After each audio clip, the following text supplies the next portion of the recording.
नसीम बानो पहली महिला सुपरस्टार के रूप में उन्हें याद किया जाता है।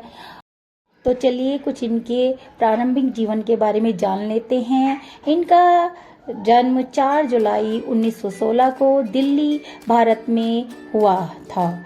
इनका जन्म का नाम रोशन आरा बेगम था और कैरियर इन्होंने अभिनेत्री अपना सौरभ मोदी के साथ शुरू किया था और 1935 से 66 तक ये अभिनय करती रही। इनकी 2 मूवी बहुत पसंद की गई, पुकार और शीश महल। इनके हस्बैंड का नाम एहसान उल हक है और इनके 2 बच्चे दो बच्चे हैं, सायरा बानो और सुल्तान अहमद। आपको बता देगा इसकी नसीम बानो का जन्म रोशन आरा बेगम के रूप में पुरानी दिल्ली, भारत में हुआ था और इनकी फैमिली कलाकारों और मनोरंजनकर्ताओं के एक समुदाय से संबंधित थी।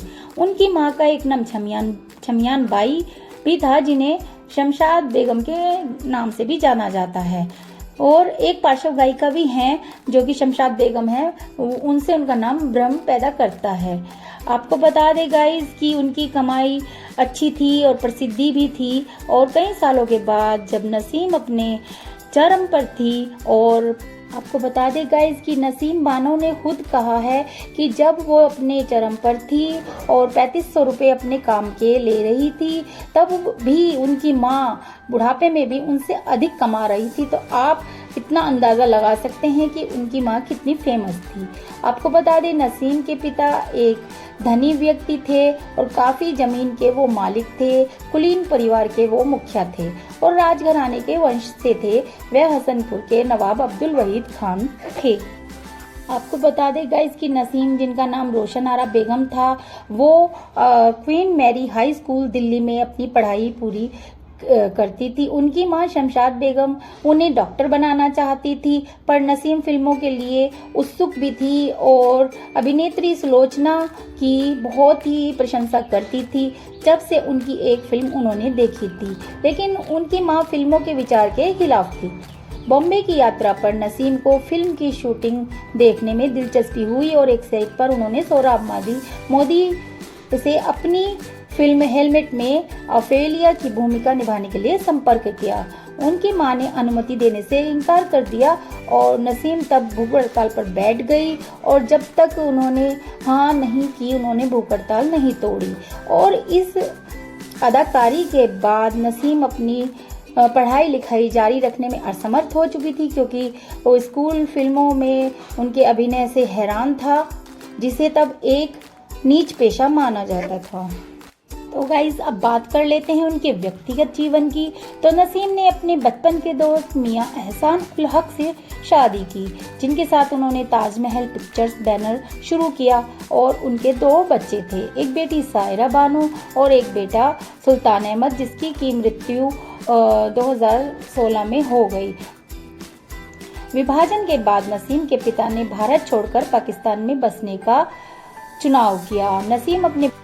आपको बता दी गाइस कि विभाजन के बाद नसीम के पति ने भारत छोड़ दिया और पाकिस्तान में ही बसने का चुनाव किया।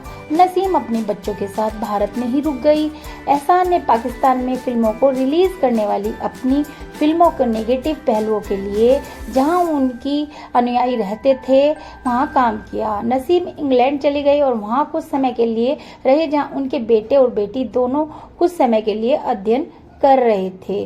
नसीम ने अपनी बेटी का विवाह अपने से 6 साल छोटे दिलीप कुमार के साथ किया, जबकि दिलीप कुमार 40 साल के थे और सायरा बानो उनकी बेटी 22 साल की थी।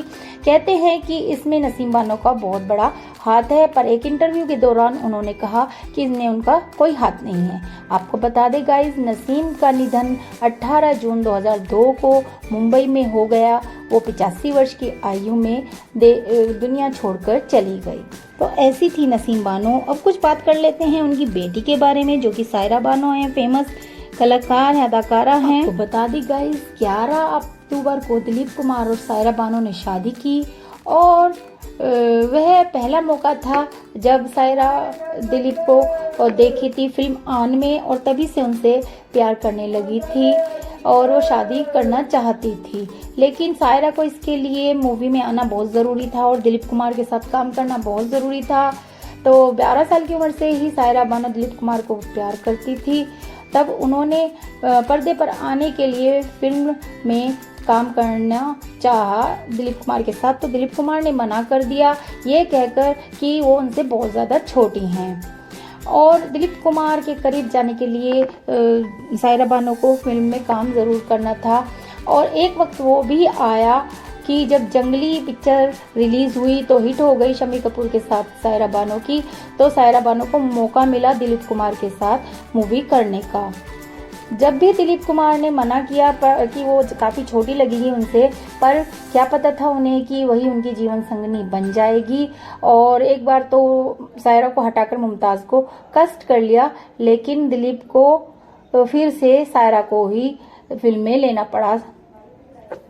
अब कोई किस्सा बताते हैं। दिलीप कुमार सायरा के जन्मदिन पर उनके घर गए और वहां देखकर उनको हैरानी हुई कि ये सायरा बिल्कुल अलग है जैसा वो सोचते थे। और इसके बाद दोनों ने शादी कर ली और 11 अक्टूबर 1966 को उनकी शादी हुई थी। और उम्र का इतना फासला होने के बाद भी आज तक उन दोनों के बीच कोई झगड़ा या कुछ भी सुनने में नहीं आता है। गाइस तो बता दे गाइस, शम्मी कपूर के साथ फिल्म जगली में काम करने के बाद सायरा की राजेंद्र के साथ डेटिंग की खबरें आने से उनकी मां परेशान थी और चाहती थी कि नसीम बानो दिलीप कुमार से वो शादी कर ले। इसीलिए उन्होंने उनकी शादी में अपनी भूमिका निभाई और दिलीप कुमार को कहा कि वो सायरा से शादी कर लें।